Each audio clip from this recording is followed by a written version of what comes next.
What? Who are you? I'm Miles Fordham, private investigator. Your butler just announced me. Oh, of course. Forgive me. I was just, well, never mind. Please make yourself comfortable, Mr. Fordham. Thank you, Mrs. McDonough.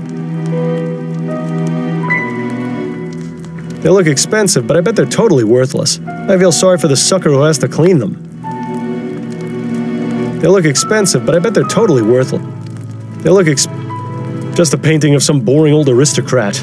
This one looks like a, Lady Camilla Prudence Wiggle-Waddle the Grey. I think I'll call this one Lord Edmund Henry Lickspittle the Elder. Lord Alfred Edward Shufflebottom the Wise comes to mind when looking at this one. Surely this one was called Lady Felicity Euphemia Beaversnatch the Simple. They look expensive. I appreciate you seeing me, Mrs. McDonough. I know you must be going through a difficult time right now. What exactly is it you want from me, Mr. Fordham? I already spoke to the police about my husband's murder. I just have a few questions of my own. Oh, very well. What can you tell me about your husband? I'll tell you the same thing I told the police, Mr. Fordham. Percival was one of the hardest working members of Parliament. He took his job extremely seriously. The recent election caused him a terrible amount of consternation, as I'm sure it did most people. He took Atwood's loss rather hard. Did you see much of him? I beg your pardon? Surely someone with such an important position in government could find themselves consumed by their work. Did he spend much time at home? He made it a point to come home and have dinner with me every night, even if he had to return to the office afterwards. And did that happen often? At least 3 or 4 times in a week, yes. He'd stay in his office working late into the night. As I said, he was very dedicated to his role. Sounds to me like she's quite dedicated to hers, too. Did your husband have any enemies? He was a politician, Mr. Fordham. Half the city hated him. Did he ever receive any kind of threats against his life? None that I was ever made aware of. I have no idea who could have killed him, let alone who could have gotten into his office to do it. He hadn't told me about any meetings or appointments this week either. Was it his custom to inform you of his work affairs? Oh, well, I've always taken an interest in my husband's work.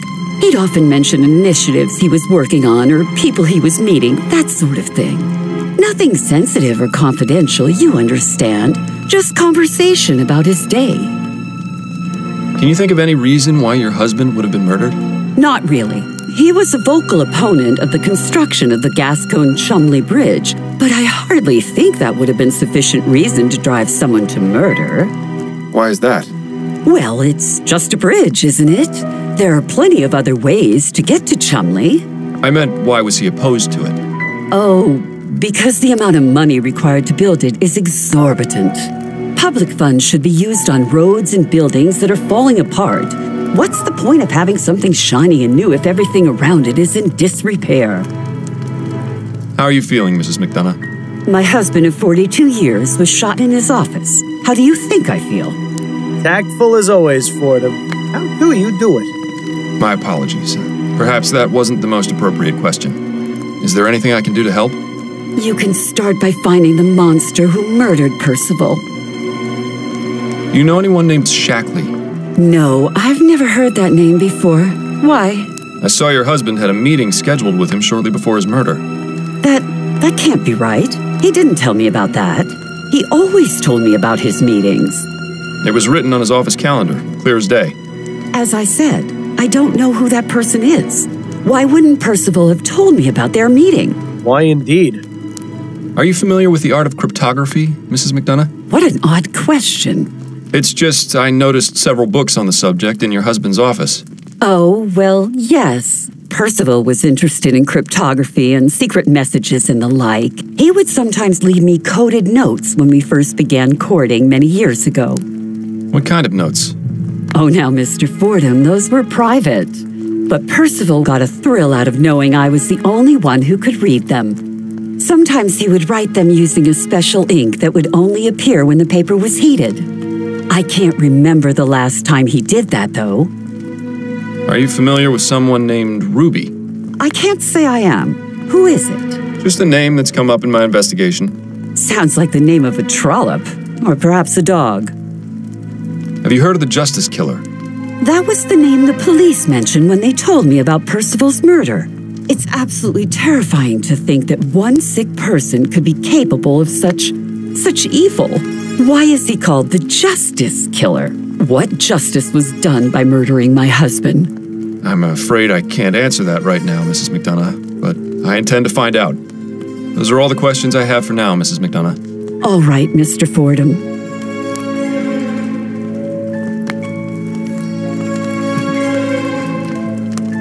If this actually works, I'll eat my hat.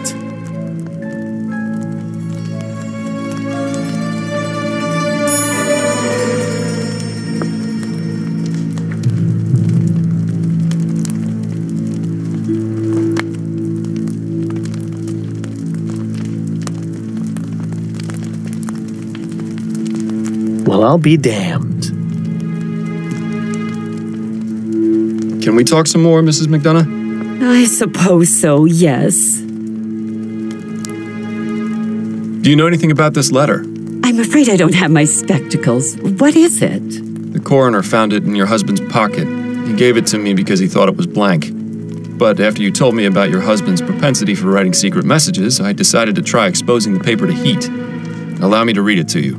Dearest Mary, words cannot express the regret and sorrow I feel for how I acted last night.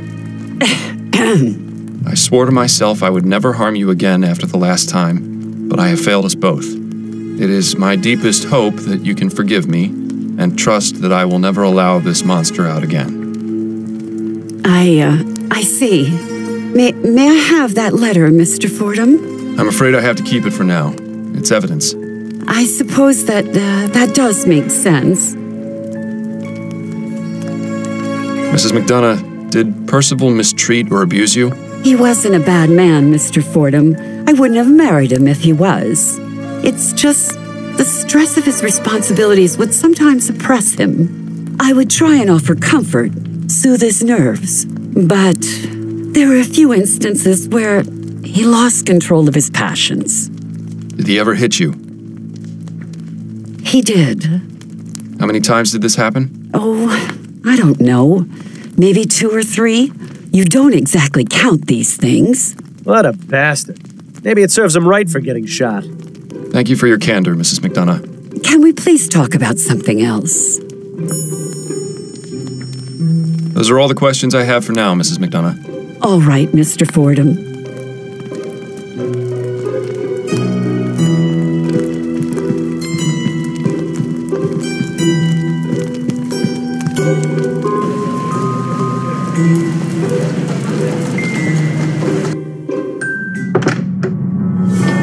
No time to wait.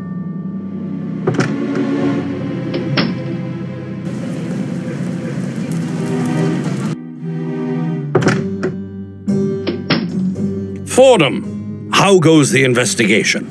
I'm making some headway. Is that right? I certainly hope so for your sake. Chief Jacobs. Now there was a leader. The rumor was always that the chief kept a bottle of something in a secret compartment in this cabinet. In Snelling's case, it's probably just water. The rumor...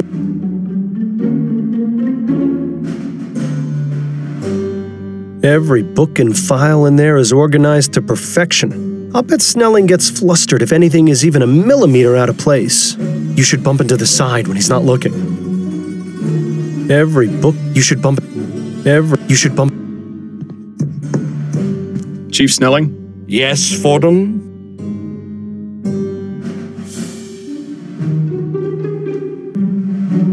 What information do you have on the Justice Killer? Clearly not as much as you. Oh, I see how this is gonna go. Well, what do you have? A list of 5 victims, some information on each of them, and no clear idea what connects them. Until your discovery of the lily at each scene, that was where we stood. While I doubt this discovery will do much to aid in tracking him down, I'm willing to give you the benefit of the doubt. Do you know anything about Percival McDonough? He's a member of Parliament. I believe his constituency is somewhere in central Kingsland. From the reports I've gotten, McDonough led a rather unassuming life for a politician. He is, however, the first victim who didn't live in Chumley. Either there's a link we've missed, or the killer is changing his method. Then again, since you seem so confident in your abilities to resolve this matter, I assume you'll provide an explanation. Count on it. What do you know about the Justice Killer's previous victims? Only what's in their files. All working men from Chumley. That's the only link.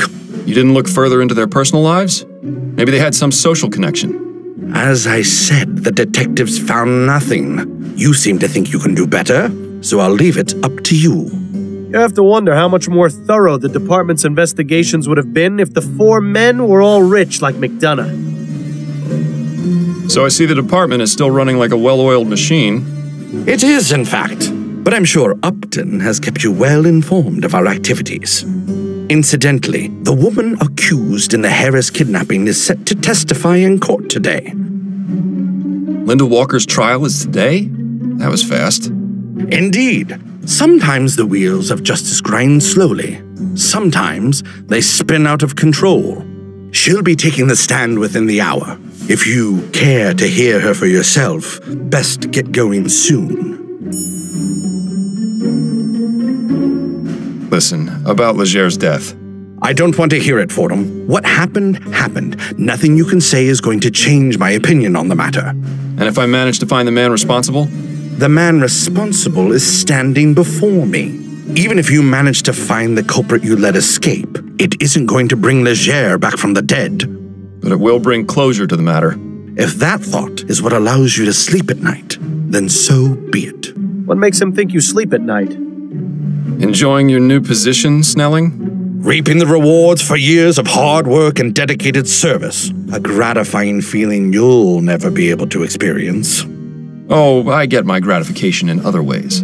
I'm sure you do, and I'd honestly rather not know about them. I need to get back to my investigation. Yes, time is not on your side, Fordham.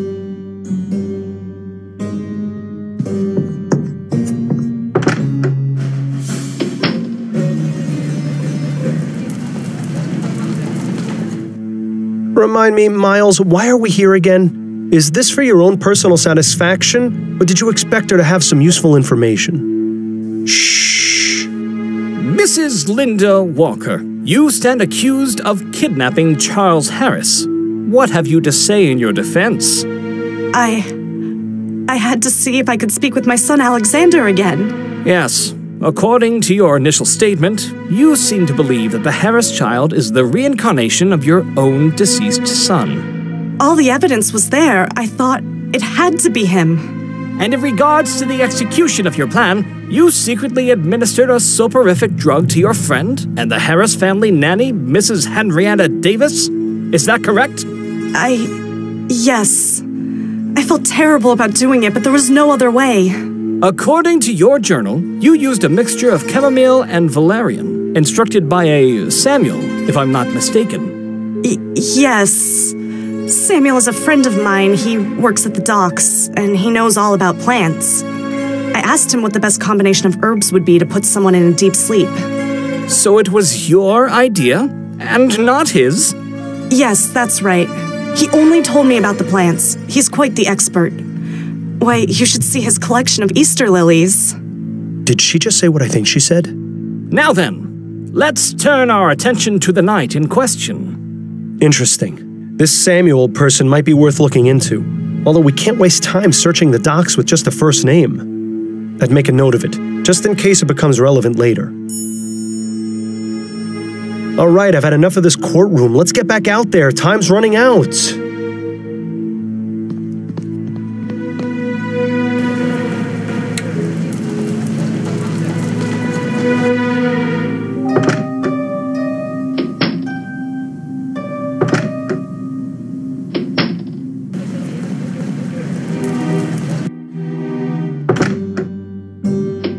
No need to talk to him just now. Thank God.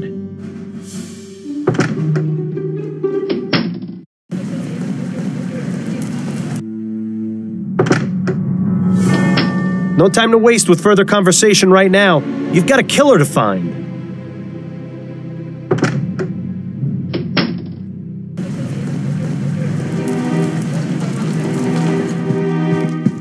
Hello again, Mr. Fordham. Probably best to leave her to her grieving right now.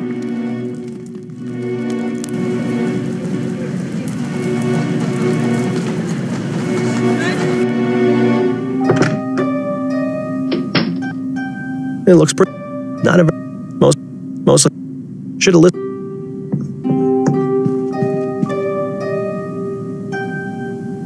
Interesting place for. Whew. Way to ruin. Whew. Whew. Must have been a. That flower adds a nice touch to bloody. Not a very pretty way to. Not a very.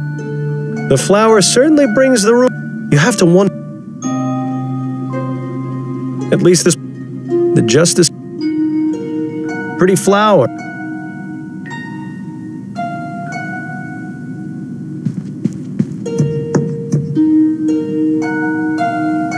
There.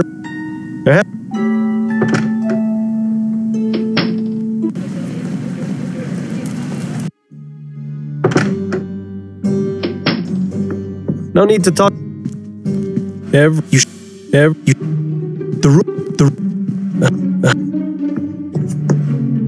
no need.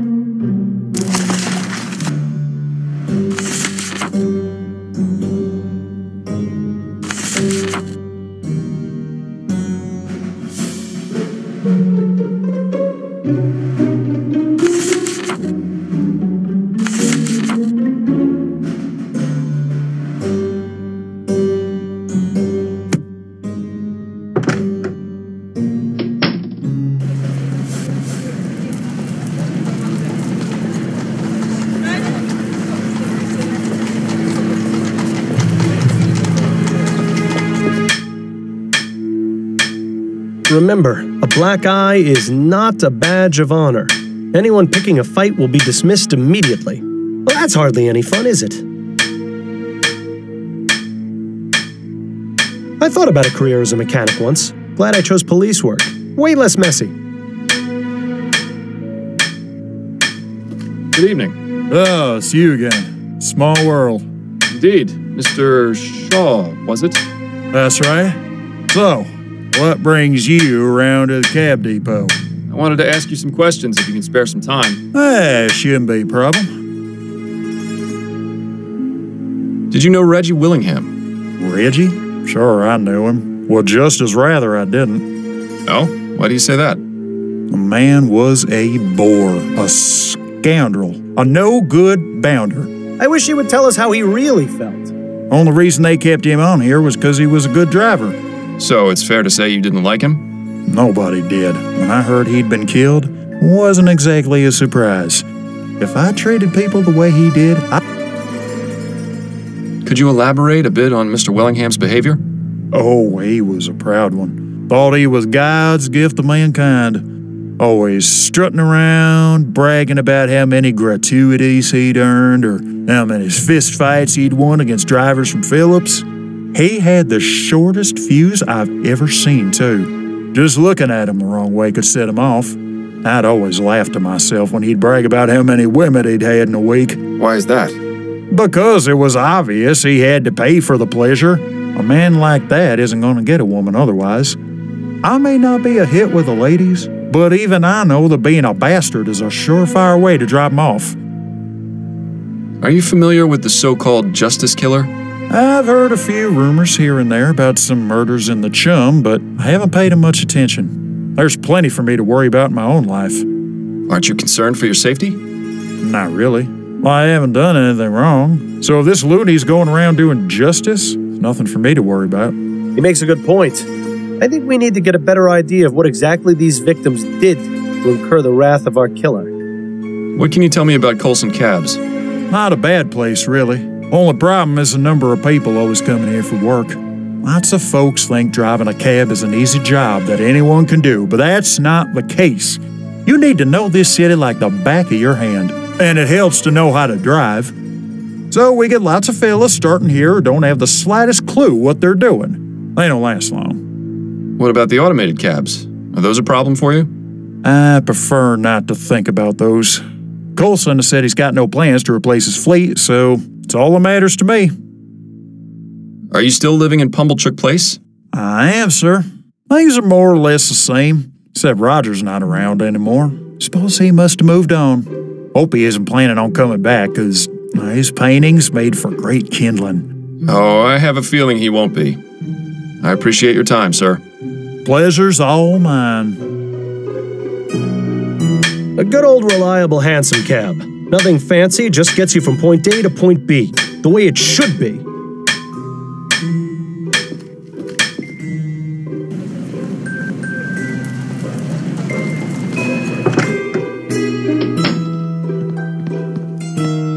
You there! What are you doing? I'm Miles Fordham. I'm trying to find out about... No time for that now! Get in here and shield your eyes! I beg your pardon? Just do it! What's going on exactly? Shh! Everything ready, Alex? 3, 2, 1, go!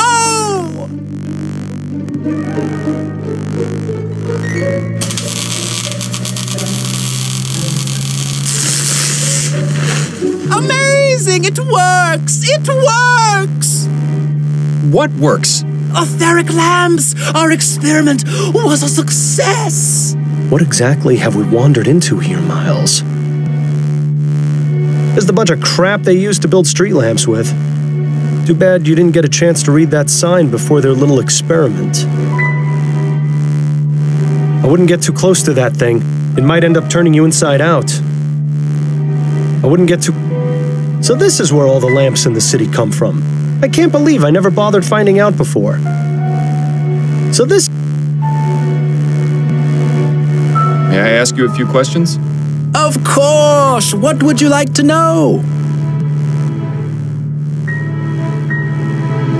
You worked with a man named Burley Cause, is that right? Yes, I heard he was killed. Such a senseless tragedy.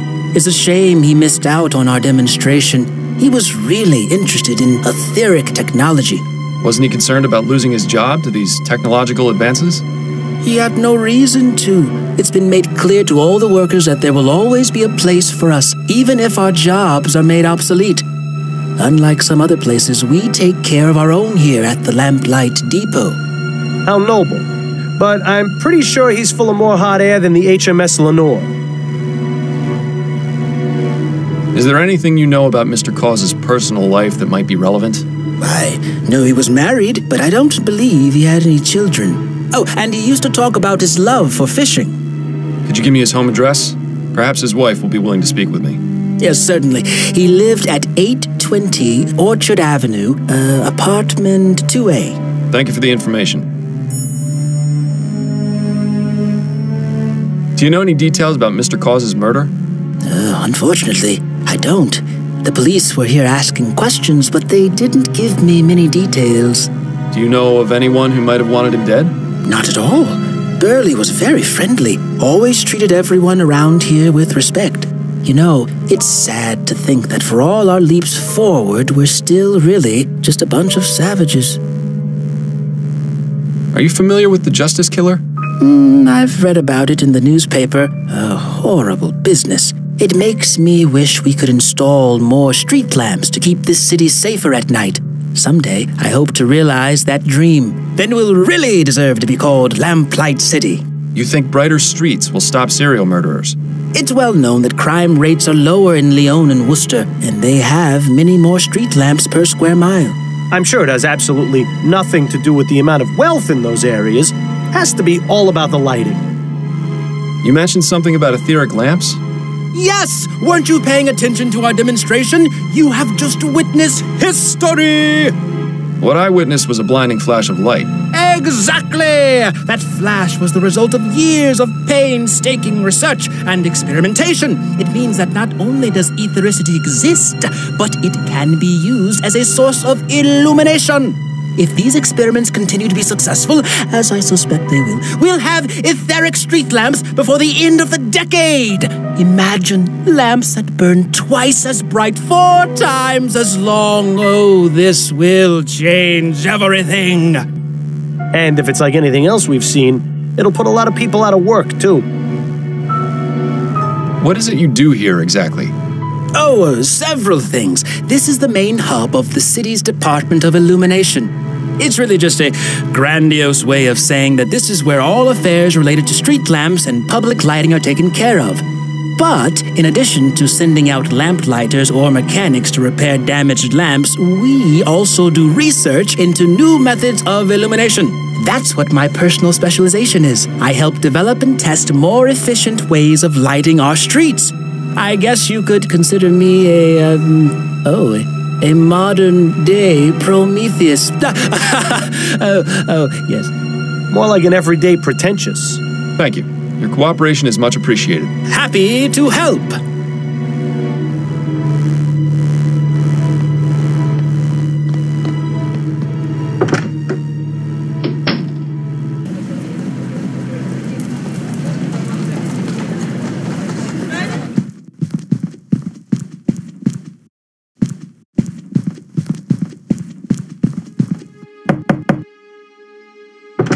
Yeah? May I help you, young man? Hello, madam. My name is Miles Fordham, and I'm a private investigator. I have some questions about your neighbor. You mean my former neighbor? Yes. In any case, I'd appreciate it if you could help me with some information. Nah, I don't think so.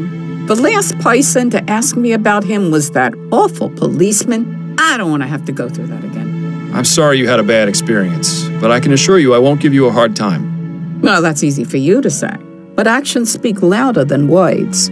Uh-oh. I think I know where this is going. Is there anything I can do for you then? Well, since you asked, my layabout husband is out wasting our retirement fund with his drinking. Go find him and bring him back here. Then maybe we can talk.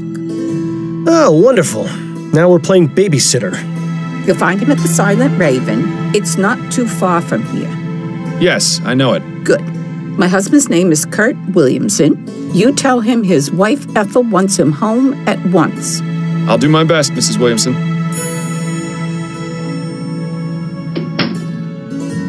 And I thought the housekeeping in my apartment was bad. The number's a bit faded. Is this 2B or is it not 2B? That's the question. Apartment 2A. This is the place.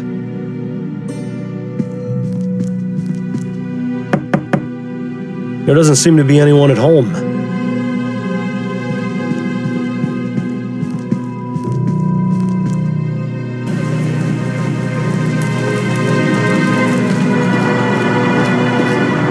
Looks like they haven't bothered cleaning this up yet.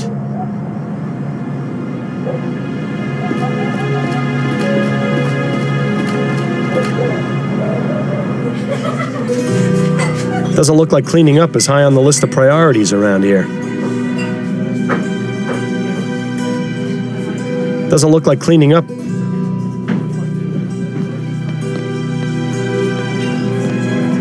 Excuse me, barmaid? Hi, what do you need?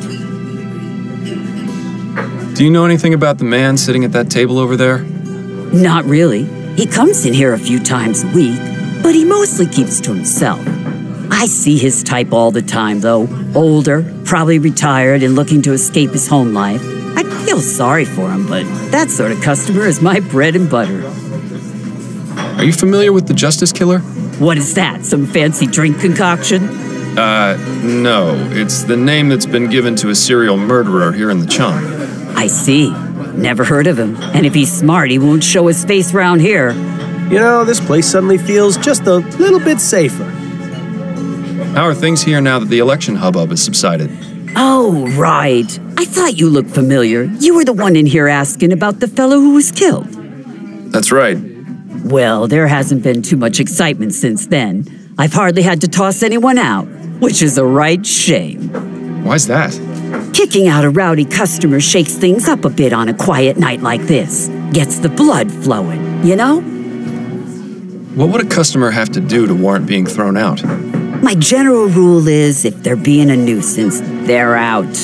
If they try to pick a fight or are just being generally disrespectful, it's a one-way ticket to the pavement outside. Good to know. What was it you said? Pick a fight? Right. Yeah. Excuse me, are you Kurt Williamson?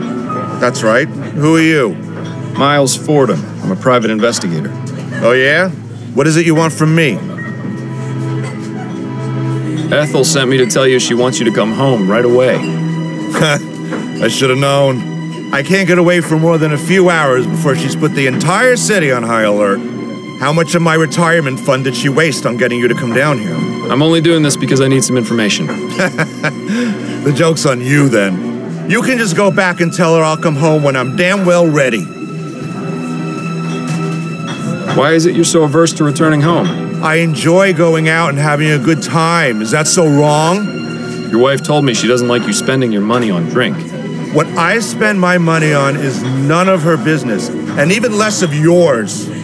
What's this world coming to when a man can't even drink in peace without all his affairs shouted from the rooftops? You know, this whole situation seems awfully familiar. Listen, Mr. Williamson, I think I know what you're going through. Oh, yeah? My wife and I were having a rough patch. I wasn't being honest with her, and it nearly drove us apart. But you managed to fix things. Yes, I was fortunate. I did the right thing before it was too late. And what did you do?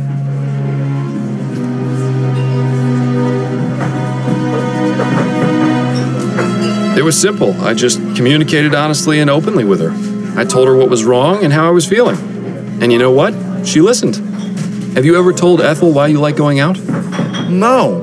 I assumed she wouldn't understand.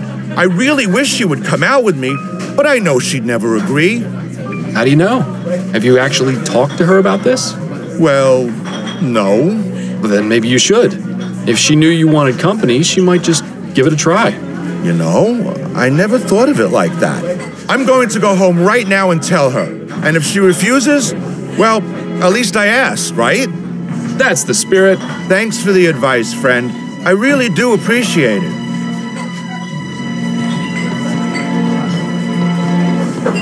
Not bad. I have to say, I'm impressed.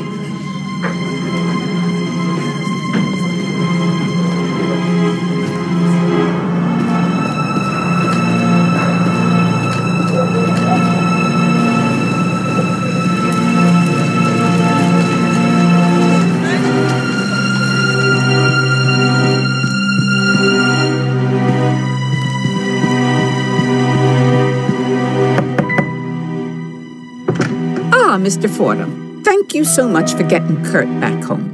Don't mention it. Now, would you be willing to answer some questions? Well, yes, of course. Tell me what you know about Burley Cause.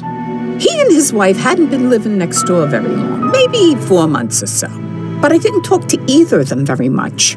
They weren't interested in being neighborly, I guess. It's a shame, really. Maybe if we had known one another better, something like this could have been prevented. What happened on the day Mr. Cause was killed? I was here, at home, doing my knitting as usual. All of a sudden, I heard a loud bang. It sounded like a gunshot. I went and knocked on Mrs. Cause's door, but there was no answer. I did notice a smell, though, like flowers. Something seemed wrong, so I decided to report the incident to the police. Not long after that, an officer showed up and started asking questions. Awful man he was, so rude. I gotta report him, but I forgot his name. I think it started with a P. Parsons? Yes, that's him. He called for some more officers and they got into the apartment. That's when I found out Mr. Cause had been murdered. Where is Mrs. Cause now? I don't know, with her mother maybe. That's usually how it goes. You wouldn't happen to know where that is, would you? Afraid not, but, there is one other thing. Yes? Don't say I told you this, but Well, I used to hear the two of them through my wall. I tried ignoring it since it's really none of my business, but it became impossible. What was it you heard? I don't believe they had a happy marriage. They'd have awful fights a couple times a week. What would they fight about? Oh, all sorts of things. The worst one was when she discovered he was going to a brothel. I think he might have hit her on a few occasions, too, but I can't be certain. I hope you don't think me a horrible old gossip, but I thought you might like to know. Not at all. I'm glad you told me. Are you familiar with the Justice Killer? You mean the serial killer who's been killing men in Chunli? That's the one. Nah, never heard of him. What? I'm just pulling your leg, Mr. Fordham. I like this one. She's got spirit.